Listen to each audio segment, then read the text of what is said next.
estar triste, como entre sombras ir, como sentirme sola y en el dolor vivir.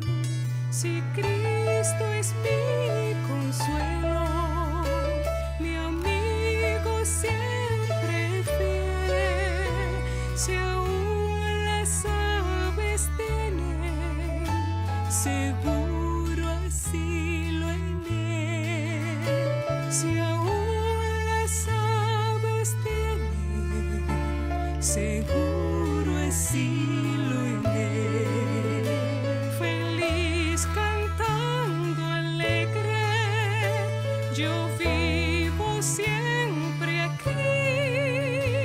Si Él cuida de las aves, cuidará también de mí. Nunca te desalientes, oigo al Señor decir, y en su palabra fiado hago al dolor huir. A Cristo paso a paso yo sigo sin cesar, y todas sus bondades me da sin limitar, y todas sus bondades me da sin limitar.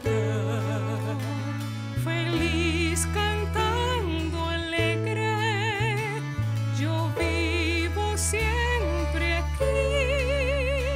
Si Él cuida de las aves, cuidará también de mí.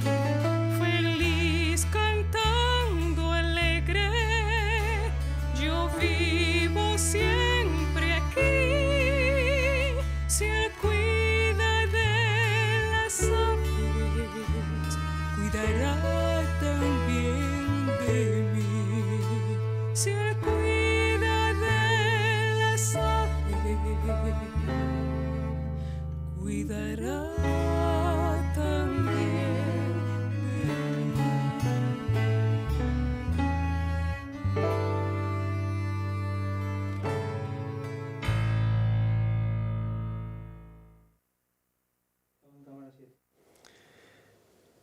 Muy buenos días para todos nuestros queridos amigos y hermanos que nos sintonizan a esta hora.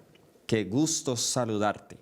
Soy Daniel Miranda y estoy aquí una vez más con ustedes en esta maravillosa temática que estamos teniendo titulada Tus pasos hacia el Calvario.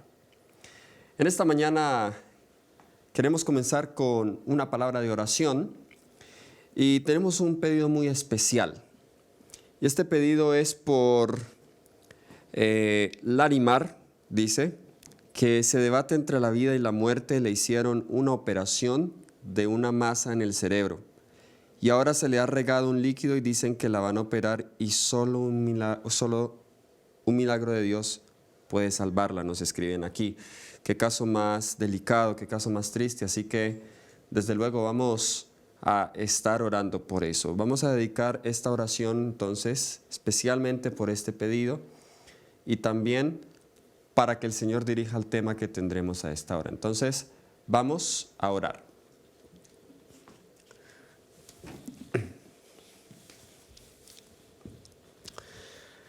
Oremos. Querido Padre Celestial que moras y reinas en las alturas de los cielos, en esta mañana, Señor, queremos venir ante ti primero que todo dándote la gracia por la vida y por la salud. Nuestro corazón es conmovido por este pedido, Señor, de aquella persona que está debatiéndose entre la vida y la muerte. Sabemos que solo tú puedes dar la vida, solo tú puedes quitarla, Señor, y pedimos, Padre mío, que tú tengas misericordia de Larimar y que si es tu voluntad ella pueda vivir, Señor, o si no, hágase tu voluntad, Padre. Oramos a esta hora que al abrir las Escrituras y al hablar del precioso Jesús, nuestros corazones sean conmovidos y cada vez más aprendamos lecciones de amor y esperanza. En el nombre de Cristo Jesús. Amén. Amén.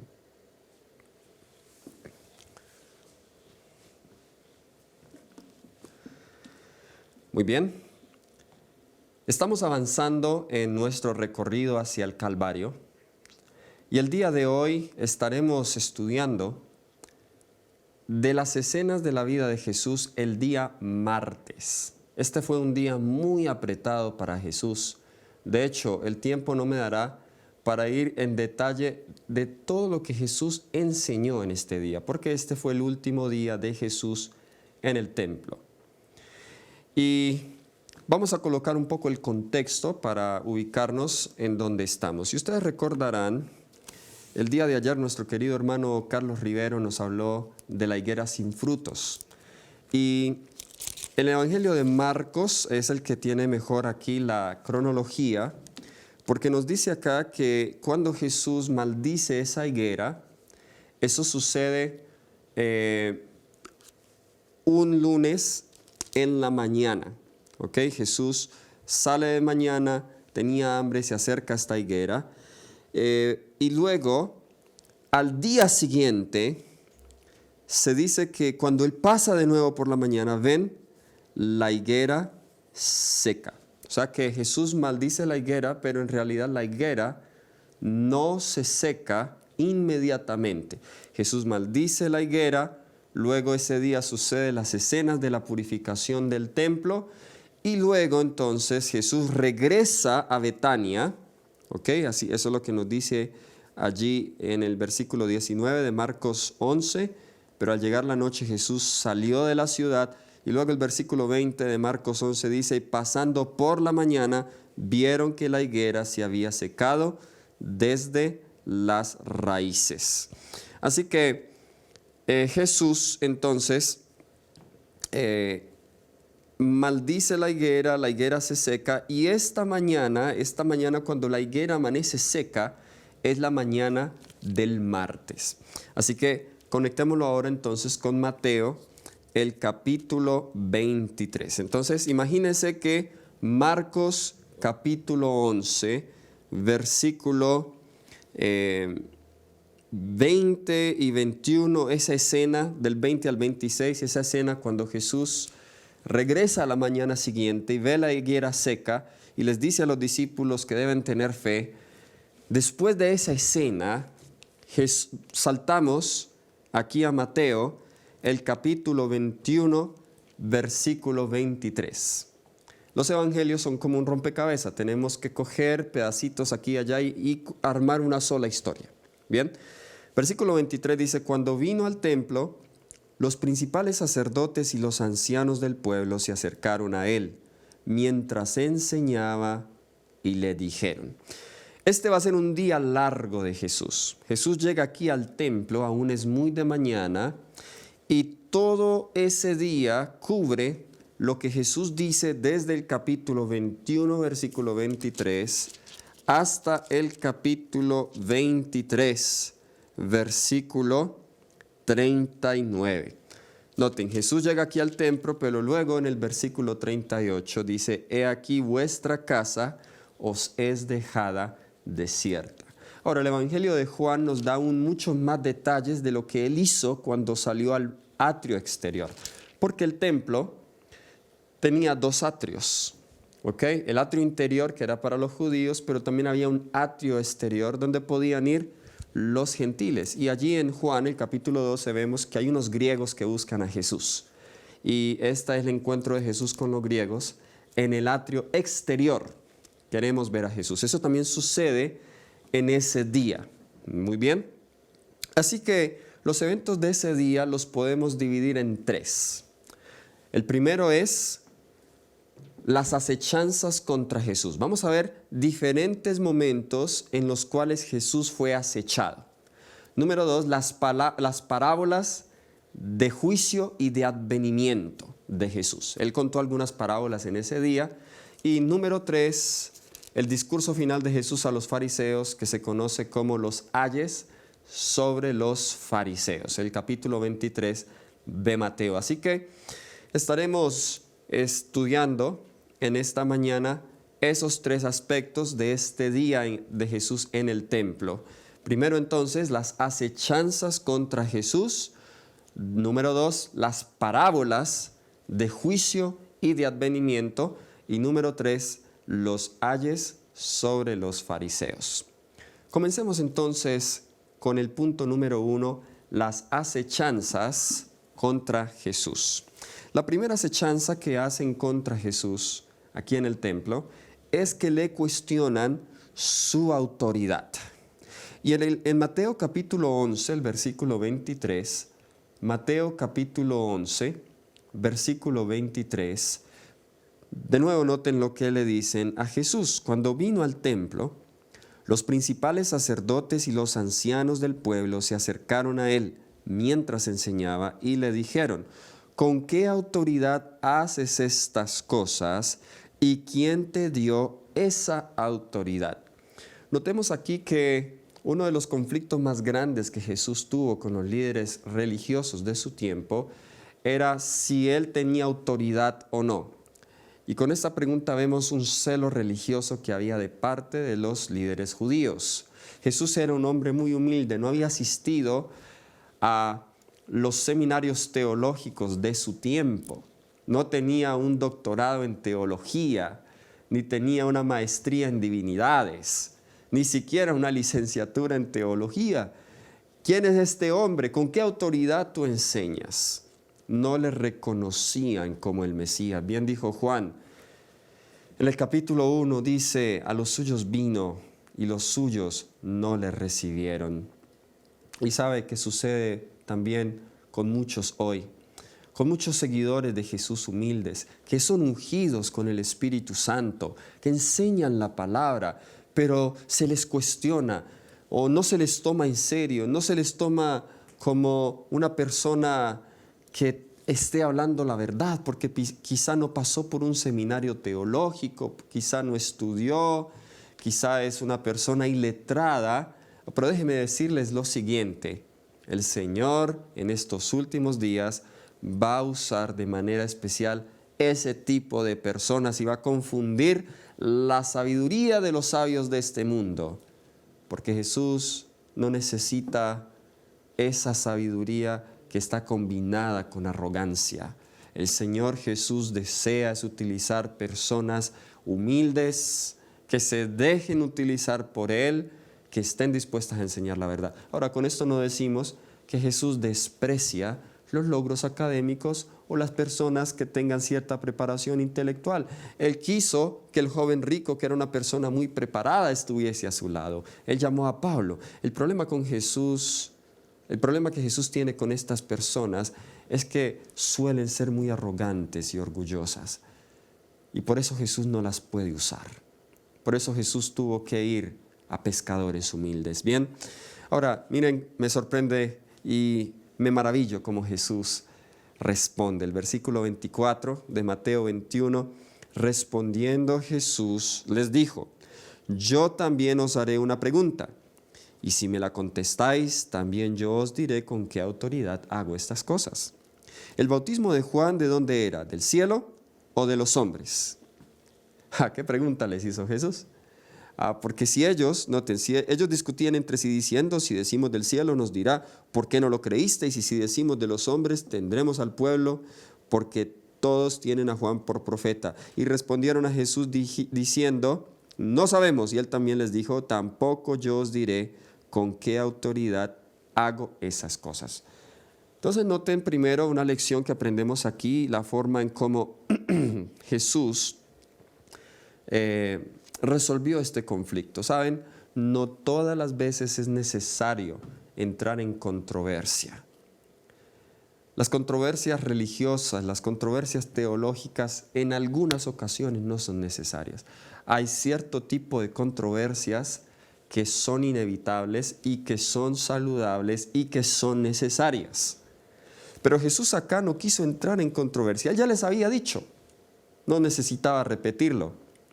Jesús simplemente les hace una pregunta a ellos y les devuelve la intención con que ellos le habían hecho esa pregunta y los dejó enmudecidos. Miremos en otra ocasión, y esto lo encontramos aquí. Recuerden que en esos últimos días los judíos estaban tratando de buscar cualquier ocasión para hacerle caer.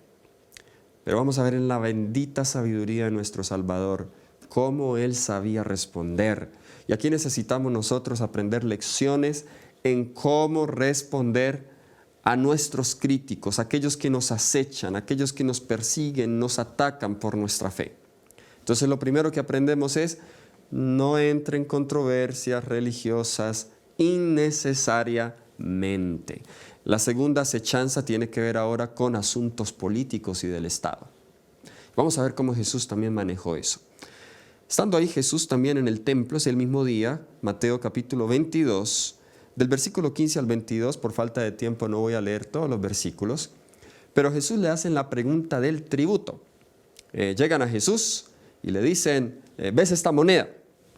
Era la moneda del Imperio Romano, ¿sí? La moneda con que se pagaba tributo. Entonces le dicen a Jesús, y esto era una trampa que le pusieron, porque la pregunta que le hacen a Jesús es esta, versículo 17. Dinos pues qué te parece, ¿es lícito dar tributo a César o no? Vean esa pregunta que le hacen a Jesús. Lo colocaron entre la espada y la pared, como decimos aquí en Colombia. Si Jesús decía, es lícito darle a César, podía ser acusado contra el Sanedrín en decir ahora que Jesús estaba colocando de parte de los romanos y podía ser condenado o podía perder su influencia ante el pueblo de Israel. Pero si Jesús decía, no hay que pagarle a César, entonces los dirigentes judíos tendrían razones suficientes para acusarlo ante César que Jesús estaba enseñando no pagar tributo. A ellos no les interesaba esto, ellos solamente querían colocarle una trampa a Jesús. Pero ¿cómo Jesús salió de esta? Nos dice el versículo 18, pero Jesús, conociendo la malicia de ellos, les dijo, ¿por qué me tentáis, hipócritas? Mostradme la moneda del tributo. Y ellos le presentaron un denario. Entonces les dijo, ¿de quién es esta imagen y la inscripción? Y le dijeron, es de César.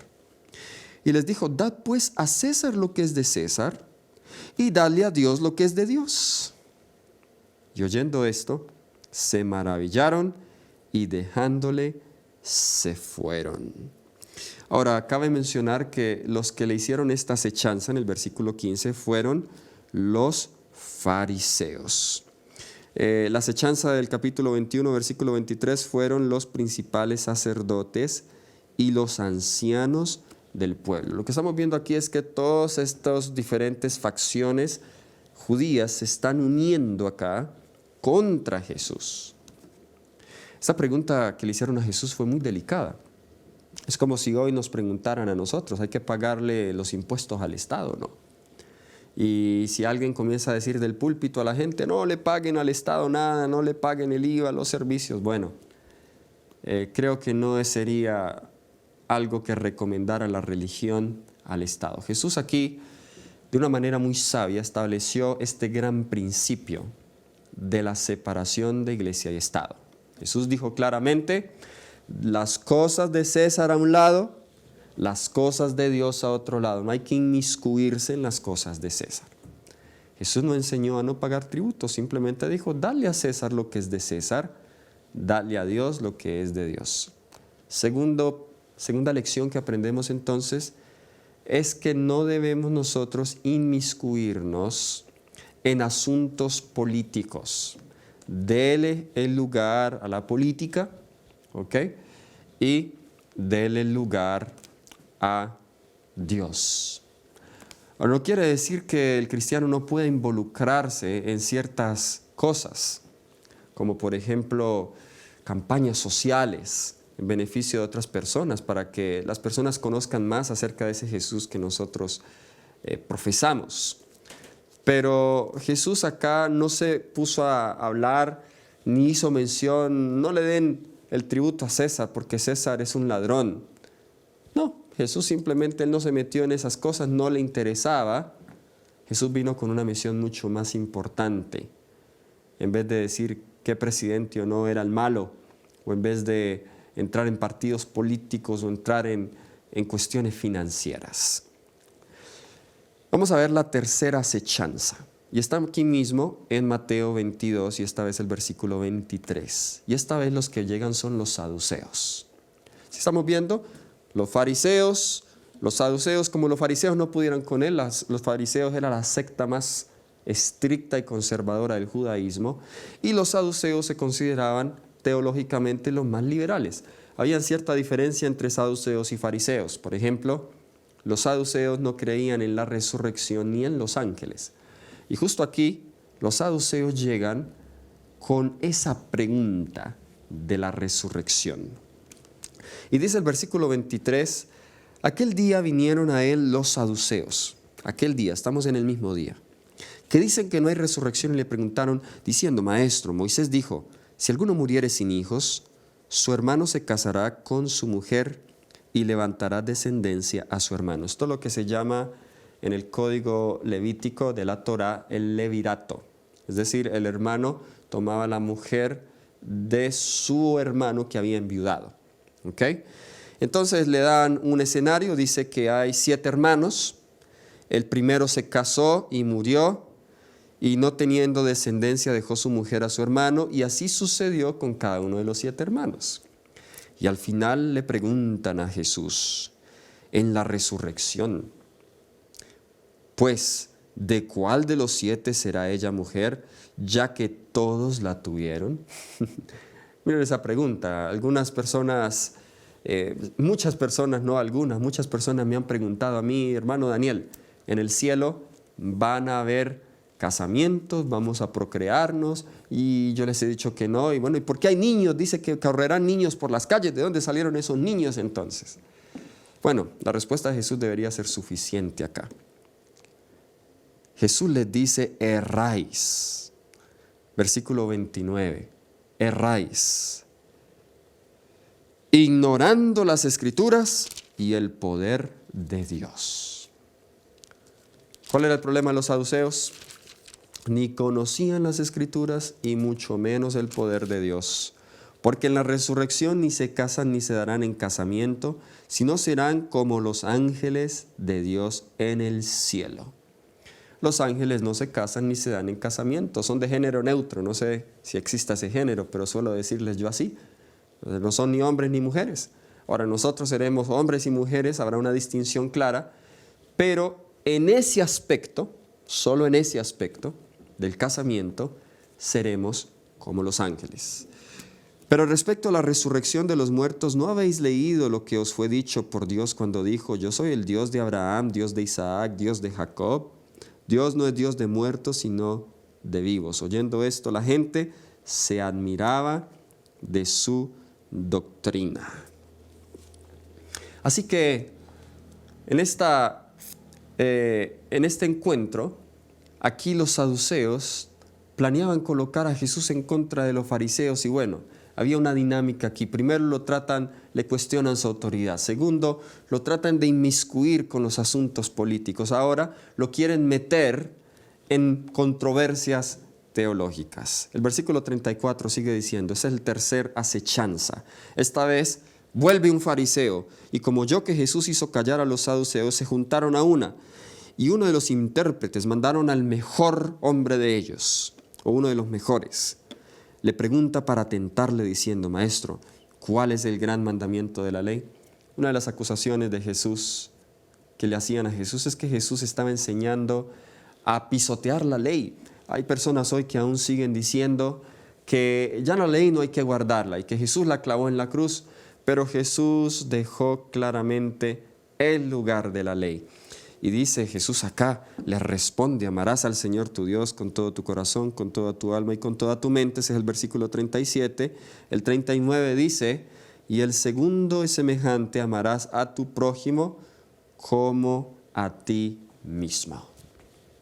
Así que tampoco tuvo éxito este intérprete de la ley para acusar a Jesús. Así que Jesús va a hacer algo para quitarse a esta gente de encima. Ahora Jesús esta vez es el que les va a hacer una pregunta. Y con eso fue suficiente para que ya no lo molestaran más. Miren la pregunta que Jesús le hace. Mateo capítulo 22. Mateo capítulo 22, versículo 41 al 46. Mateo capítulo 22, versículos 41 al 46. Y estando junto a los fariseos, Jesús les preguntó, diciendo, ¿quién pensáis del Cristo? ¿De quién es hijo? Miren la pregunta que Jesús les hace. ¿De quién es Jesús? ¿De quién es hijo? De Cristo, el Mesías, ¿de quién es hijo? Y ellos le respondieron, pues le dijeron, de David. Ahora el versículo 43. Él les dijo, pues como David en el Espíritu le llama Señor, diciendo, dijo el Señor a mi Señor, siéntate a mi diestra hasta que ponga a tus enemigos por estrado de tus pies. Ahí Jesús está citando un salmo de David y ve que David le llama a el Cristo mi Señor. Entonces, versículo 45, Jesús les dice, pues si David se le llama Señor, ¿cómo es tu hijo? Y nadie le podía responder palabra, ni osó alguno desde aquel día preguntarle más. A ver, ¿qué aprendemos de esa primera parte? Lo que aprendemos aquí es que Jesús sabía cuándo responder, sabía cuándo no responder. Y vemos que Jesús era un versado en las Escrituras. Entonces, otra lección que aprendemos es que necesitamos estudiar este libro. Necesitamos estudiar las Escrituras. Con las Escrituras Jesús venció la tentación contra el diablo, le dijo, está escrito. Con las Escrituras Jesús también hizo frente a sus oponentes. Con las Escrituras Jesús enseñaba. ¿Quieres tú tener éxito y en saber cómo manejar la hostilidad? Las Escrituras es las que nos dan el secreto. Ahora regresemos un poco y también miremos brevemente algunas de las parábolas que Jesús enseñó en este día. Volvamos a Mateo capítulo 21. Mateo capítulo 21 y el versículo 28 al 32 encontramos la parábola de los dos hijos. Y dice la parábola, ¿pero qué os parece? Versículo 28, un hombre tenía dos hijos y acercándose al primero le dijo, hijo, ve hoy a trabajar en mi viña. Respondiendo él dijo, no quiero, pero después arrepentido fue. Y acercándose al otro le dijo de la misma manera, y respondiendo él dijo, sí, Señor, voy, y no fue. ¿Cuál de los dos hizo la voluntad de su padre? Dijeron ellos el primero. Jesús les dijo, de cierto os digo que los publicanos y las rameras van delante de vosotros al reino, porque vino a vosotros Juan en camino de justicia y no le creísteis, pero los publicanos y las rameras le creyeron. Y vosotros viendo esto, no os arrepentisteis después para creerle. Noten esta primera parábola, muy fácil de entender. Dos hijos, uno dice sí y no va y el otro dice no y sí va. ¿Saben? Las palabras no son de ningún valor, a menos que vayan acompañadas por los hechos correspondientes. Esta es la lección que enseña la parábola de los dos hijos. Esto es Palabras de Vida del Gran Maestro, la página 216. Esa es la lección principal. Jesús aquí compara los dos hijos. El hijo que dijo no, pero luego fue, son los publicanos y las rameras. Pero el hijo que dijo sí y no fue, son los fariseos. Hoy la religión es muy común, algo muy común. La gente dice, sí, yo creo en Dios, sí, yo le amo, sí, yo pertenezco a cierta iglesia, pero no hacen lo que deben hacer y no viven como deben vivir. ¿Sí? Es muy triste eso. Hace días estaba hablando con alguien. Me encontré a alguien en el bus. Estaba viajando desde el Cauca, Tunía, Cauca, hacia acá, hacia Armenia. Y Y en el bus me encontré a dos jóvenes que estaban prestando servicio en la policía. Y ellos me comienzan a preguntar qué hacía yo y comenzamos a hablar de las cosas del Señor.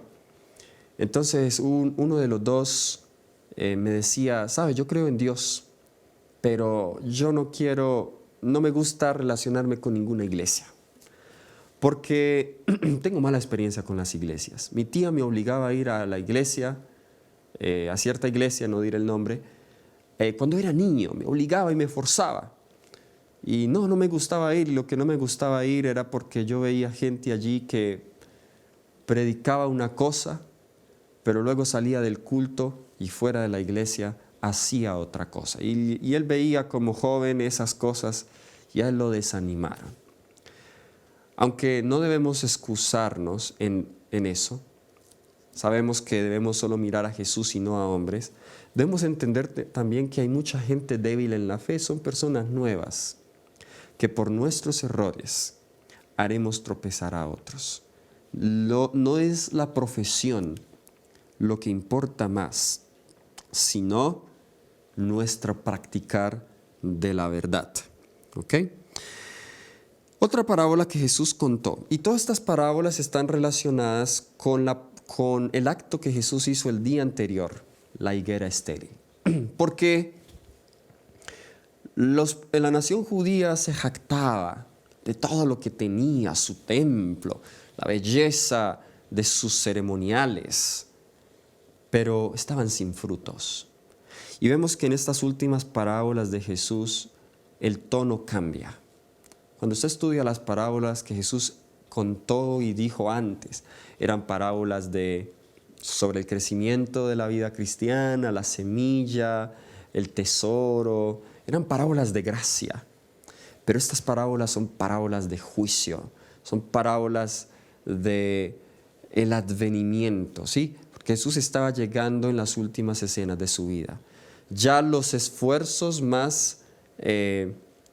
los esfuerzos que Jesús había hecho, que eran más tenues, era necesario ahora hablar más fuerte.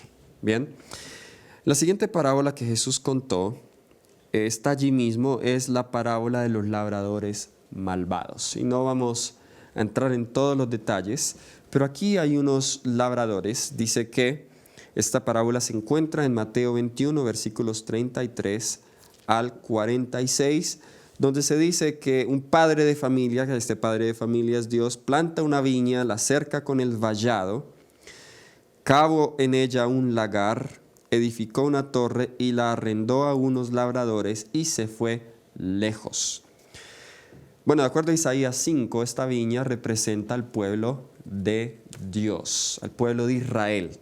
Bien, este vallado representa la ley que demarcaba o le colocaba límites a su pueblo.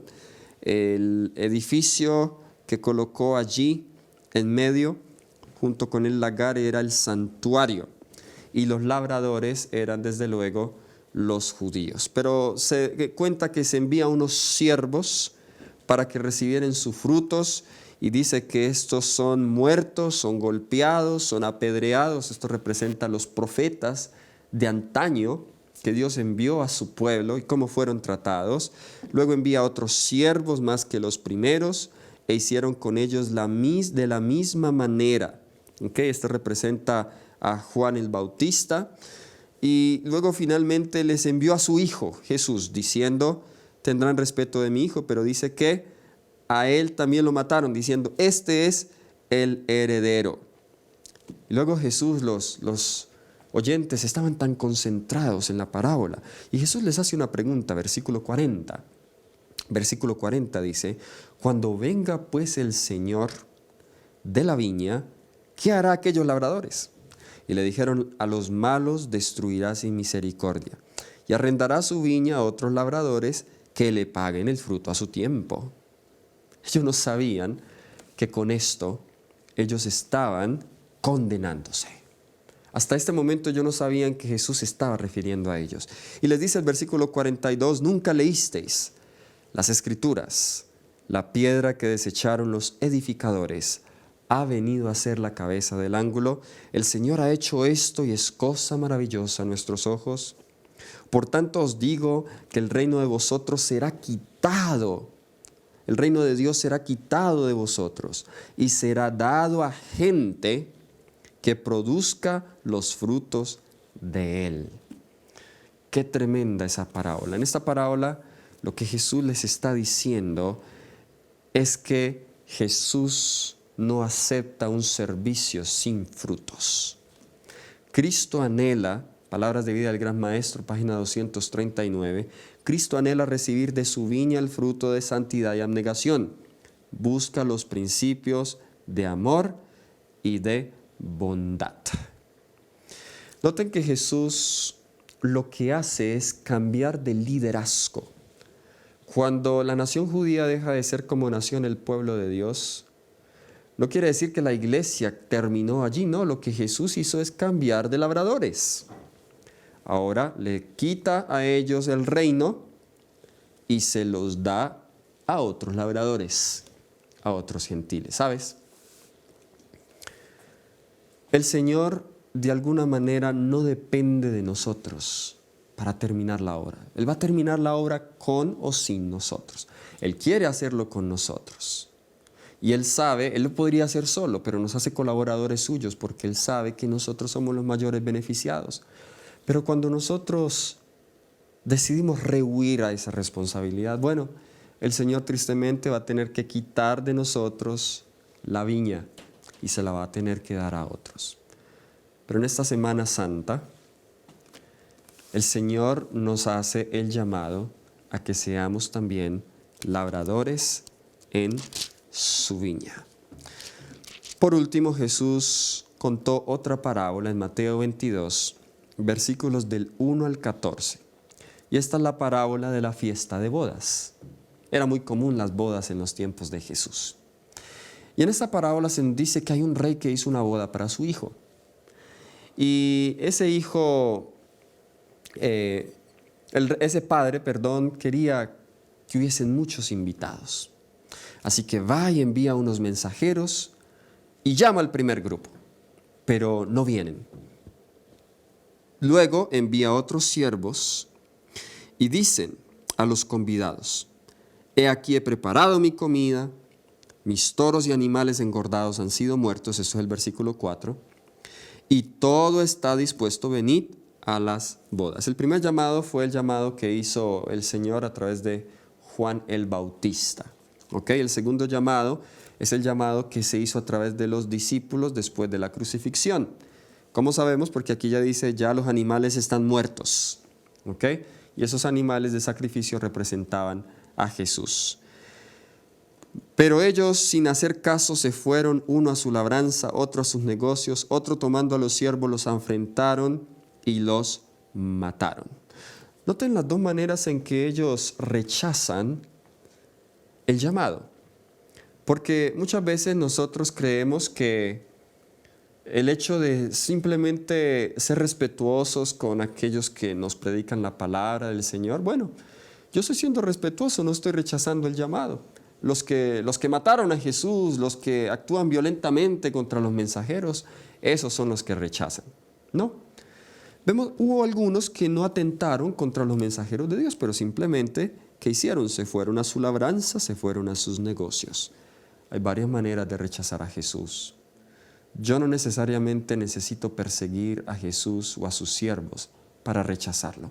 Simplemente cuando trato con indiferencia su invitación a la salvación, yo también lo estoy rechazando. Cuando los negocios, cuando mi finca, cuando mi trabajo prima sobre eso. Bien, dice que el rey se enoja mucho y dice que, el versículo 7, envió a sus ejércitos, destruyó a aquellos homicidas y quemó su ciudad. Esto es referencia a la destrucción de Jerusalén. Pero me adelanto porque la lección principal acá es lo que sucede al final. El Padre hace un tercer llamado y este llamado dice que junta a todos los que hallaron, malos y buenos, los que encontraron en los caminos, en las salidas, en los vallados. Y entre esas personas había llegado alguien que no tenía un vestido de bodas. Entonces el rey le dijo a aquella persona: amigo, ¿cómo entraste aquí sin estar vestido de bodas? Mas él enmudeció. Entonces el rey dijo a los que le servían: atadle de pies y manos y echadle en las tinieblas de afuera. Allí será el lloro y el crujir de dientes, porque muchos son los llamados y pocos los escogidos. Qué tremenda esa lección que Jesús nos da aquí. En la parábola del vestido de bodas, entonces, tenemos una lección importante. Y la lección que nosotros tenemos aquí es que no es suficiente aceptar el llamado, ¿ok?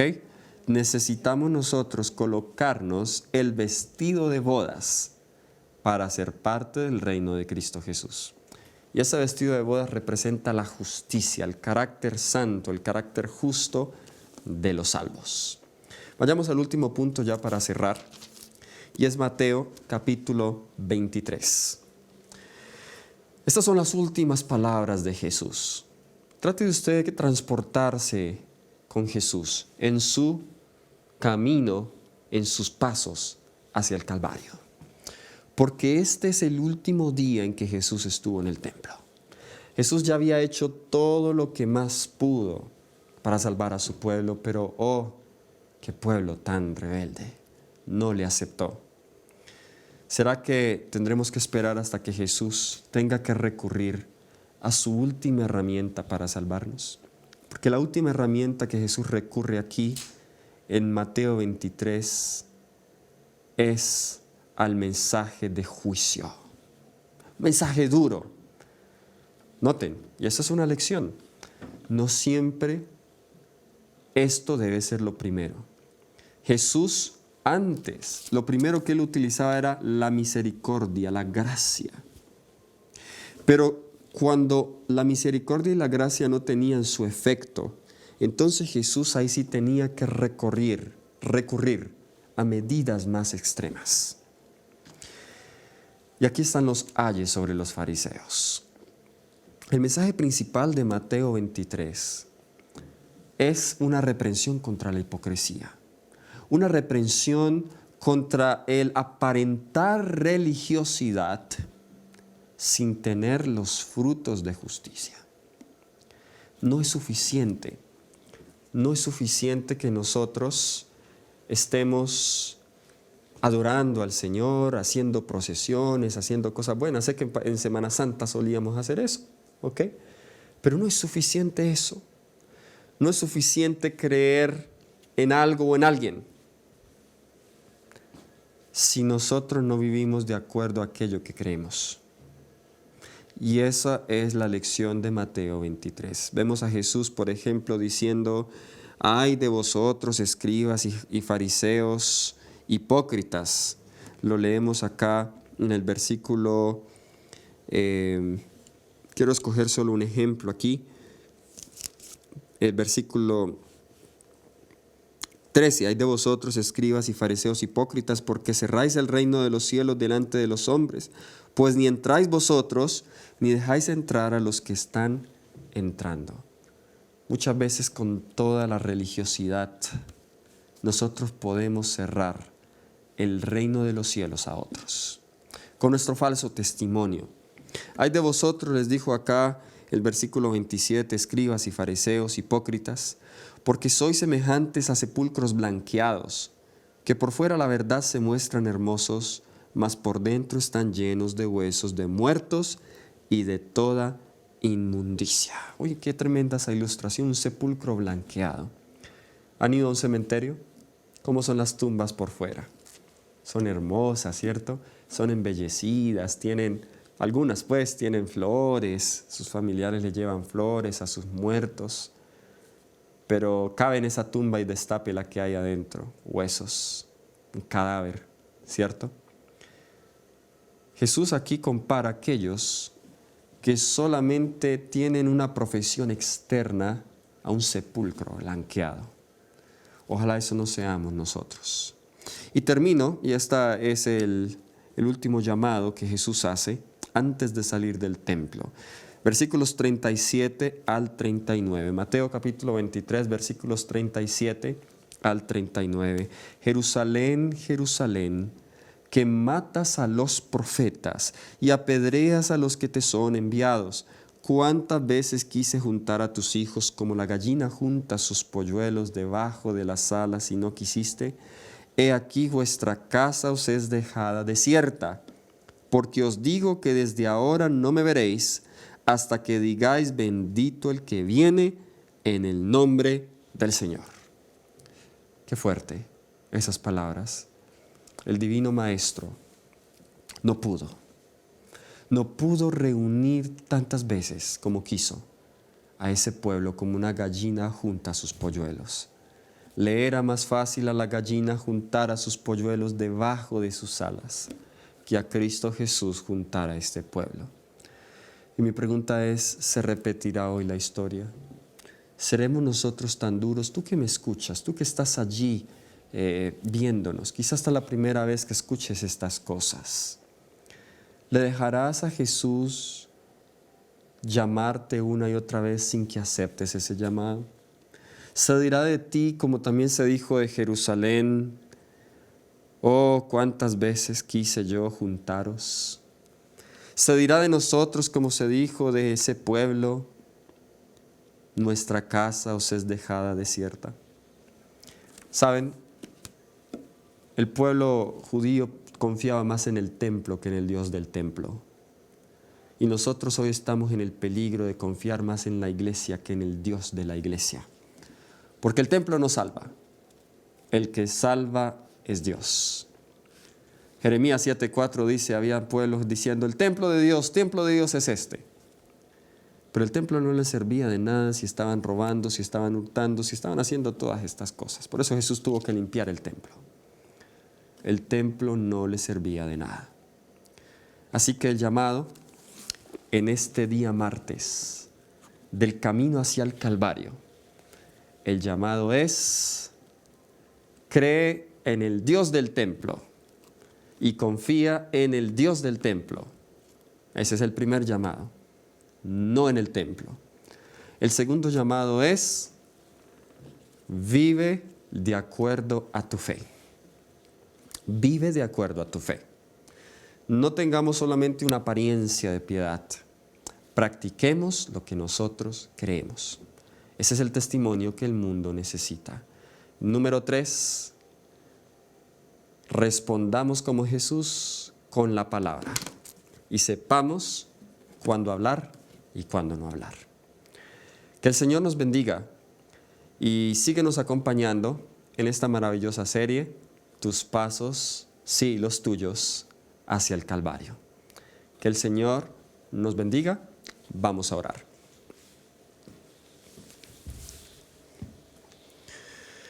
Querido Señor y Padre bueno, te damos muchas gracias, Padre mío, porque en la vida de Jesús vemos mucha sabiduría y enseñanzas. Hoy vimos, Señor, cómo Jesús por última vez pisó ese templo. El único que le daba el verdadero significado a ese templo se alejó ya de él. No queremos que tú te alejes de este templo de nuestra alma. Entra y mora en nosotros. Haz de este templo tu sagrada morada. Y expulsa, Señor, todos los cambistas y los vendederos que están aquí dentro de este templo. Todas las cosas malas que hayan que no te gusten, Señor, límpialo también. Bendice, oh Dios, el resto de esta semana y aquellos que nos escuchan, en especial también aquellos que nos escuchan por primera vez. Todo esto lo pedimos en Jesús. Amén.